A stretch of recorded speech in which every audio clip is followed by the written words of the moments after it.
Discipleship, Lineage of the Arhats.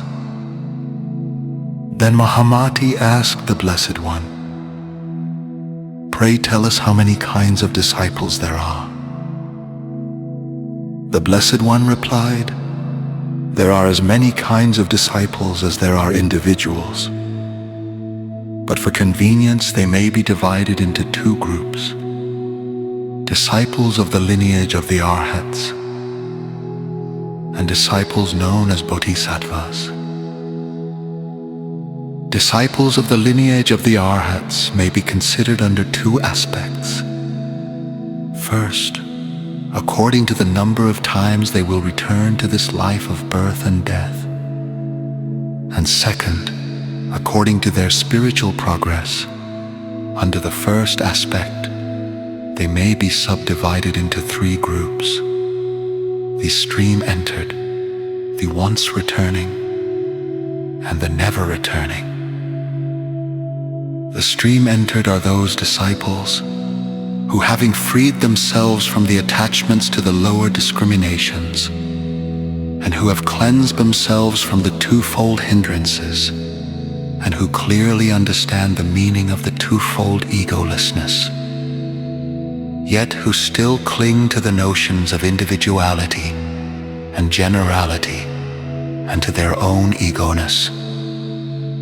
They will advance along the stages to the sixth only to succumb to the entrancing bliss of the Samadhis. They will be reborn 7 times or 5 times or 3 times before they will be able to pass the 6th stage. The once returning are the Arhats, and the never returning are the Bodhisattvas who have reached the 7th stage. The reason for these gradations is because of their attachment to the 3 degrees of false imagination, namely faith in moral practices, doubt, and the view of their individual personality. When these 3 hindrances are overcome, they will be able to attain the higher stages.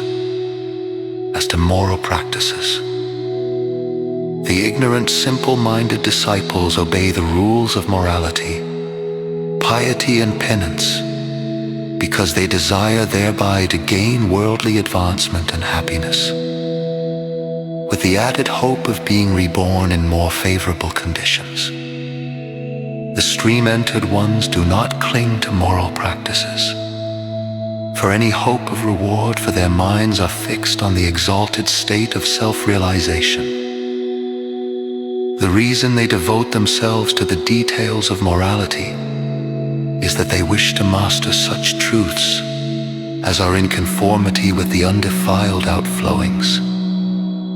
As regards the hindrance of doubt in the Buddha's teachings, that will continue so long as any of the notions of discriminations are cherished, and will disappear when they disappear. Attachment to the view of individual personality will be gotten rid of as the disciple gains a more thorough understanding of the notions of being and non-being, self-nature, and egolessness, thereby getting rid of the attachments to his own selfness that goes with those discriminations. By breaking up and clearing away these 3 hindrances, the stream-entered ones will be able to discard all greed, anger, and folly. As for the once returning Arhats, there was once in them the discrimination of forms, signs, and appearances. But as they gradually learned by right knowledge not to view individual objects under the aspect of quality and qualifying, and as they became acquainted with what marks the attainment of the practice of dhyana, they have reached a stage of enlightenment where in one more rebirth they will be able to put an end to the clinging to their own self-interest. Free of this burden of error and its attachments, the passions will no more assert themselves, and the hindrances will be cleared away forever.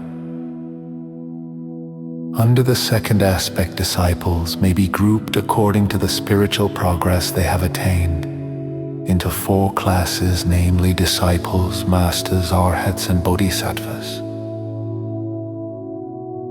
The first class of disciples mean well, but they find it difficult to understand unfamiliar ideas. Their minds are joyful when studying about and practicing the things belonging to appearances that can be discriminated. But they become confused by the notion of an uninterrupted chain of causation. And they become fearful when they consider the aggregates that make up personality and its object world as being Maya-like, empty and egoless. They are able to advance to the 5th or 6th stage, where they are able to do away with the rising of passions, but not with the notions that give rise to passion, and therefore they are unable to get rid of the clinging to an ego soul and its accompanying attachments, habits, and habit energy. In this same class of disciples are the earnest disciples of other faiths who, clinging to the notions of such things as the soul as an eternal entity, Supreme Atman, personal God, seek a nirvana that is in harmony with them. There are others more materialistic in their ideas, who think that all things exist in dependence upon causation, and therefore that nirvana must be in like dependence. But none of these, earnest though they be, have gained an insight into the truth of the twofold egolessness and are therefore of limited spiritual insight as regards deliverance and non-deliverance. For them there is no emancipation. They have great self-confidence, but they can never gain a true knowledge of nirvana until they have learned to discipline themselves in the patient acceptance of the twofold egolessness. The second class of masters are those who have gained a high degree of intellectual understanding of the truths concerning the aggregates that make up personality and its external world, but who are filled with fear when they face the significance and consequences of these truths, and the demands which their learning makes upon them, that is, not to become attached to the external world and its manifold forms making for comfort and power, and to keep away from the entanglements of its social relations. They are attracted by the possibilities that are attainable by so doing, namely, the possession of miraculous powers such as dividing the personality and appearing in different places at the same time, or manifesting bodies of transformation. To gain these powers, they even resort to the solitary life. But this class of masters never get beyond the seductions of their learning and egoism, and their discourses are always in conformity with that characteristic and limitation. Among them are many earnest disciples who show a degree of spiritual insight that is characterized by sincerity and undismayed willingness to meet all the demands that the stages make upon them. When they see that all that makes up the objective world is only manifestation of mind, that it is without self-nature, unborn and egoless, they accept it without fear. And when they see that their own ego soul is also empty, unborn, non-dual and egoless, they are untroubled and undismayed. With earnest purpose they seek to adjust their lives to the full demands of these truths. But they cannot forget the notions that lie back of these facts, especially the notion of their own conscious ego self and its relation to nirvana. They are of this supreme-entered class.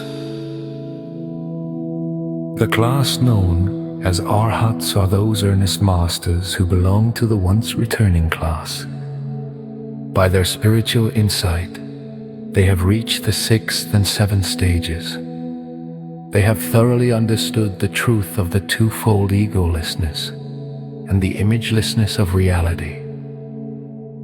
With them there is no more discrimination, nor passions, nor pride of egoism. They have gained an exalted insight and seen into the immensity of the Buddha lands. By attaining an inner perception of the true nature of universal mind, they are steadily purifying their habit energy. The Arhat has attained emancipation, enlightenment, the dhyanas, the Samadhis, and his whole attention is given to the attainment of nirvana. But the idea of nirvana causes mental perturbations because he has a wrong idea of nirvana. The notion of nirvana in his mind is divided. He discriminates nirvana from self and self from others. He has attained some of the fruits of self-realization, but he still thinks and discourses on the dhyanas, subjects for meditation, the Samadhis, the fruits. He pridefully says, "There are fetters, but I am disengaged from them." His is a double fault. He both denounces the vices of the ego and still clings to its fetters. So long as he continues to discriminate notions of dhyana practice, subjects for dhyana, right knowledge and truth, there is a bewildered state of mind. He has not attained perfect emancipation. Emancipation comes with the acceptance of imagelessness. He is master of the dhyanas and enters into the Samadhis. But to reach the higher stages, one must pass beyond the dhyanas, the immeasurables, the world of no form, and the bliss of the Samadhis into the Samapatis, leading to the cessation of thought itself. The dhyana practice of dhyana, the subject of dhyana, the cessation of thought, once returning, never returning, all these are divided and bewildering states of mind. Not until all discrimination is abandoned is there perfect emancipation. Thus the Arhat, master of the dhyanas, participating in the Samadhis, but unsupported by the Buddha's yields to the entrancing bliss of the Samadhis, and passes to his nirvana. The Arhat is in the class of the ones returning. Disciples and masters and Arhats may ascend the stages up to the 6th. They perceive that the triple world is no more than mind itself. They perceive that there is no becoming attached to the multiplicities of external objects, except through the discriminations and activities of the mind itself. They perceive that there is no ego soul, and therefore they attain a measure of tranquilization. But their tranquilization is not perfect every minute of their lives, for with them there is something effect-producing, some grasped and grasping, some lingering trace of dualism and egoism. Though disengaged from the actively functioning passions, they are still bound in with the habit energy of passion and becoming intoxicated with the wine of the Samadhis. They still have their abode in the realm of the outflowings. Perfect tranquilization is possible only with the 7th stage. So long as their minds are in confusion, they cannot attain to a clear conviction as to the cessation of all multiplicity and the actuality of the perfect oneness of all things. In their minds, the self-nature of things is still discriminated as good and bad. Therefore, Their minds are in confusion, and they cannot pass beyond the sixth stage. But at the sixth stage, all discrimination ceases as they become engrossed in the bliss of the Samadhis, wherein they cherish the thought of nirvana. And as nirvana is possible at the sixth stage, they pass into their nirvana, but it is not the nirvana of the Buddhas.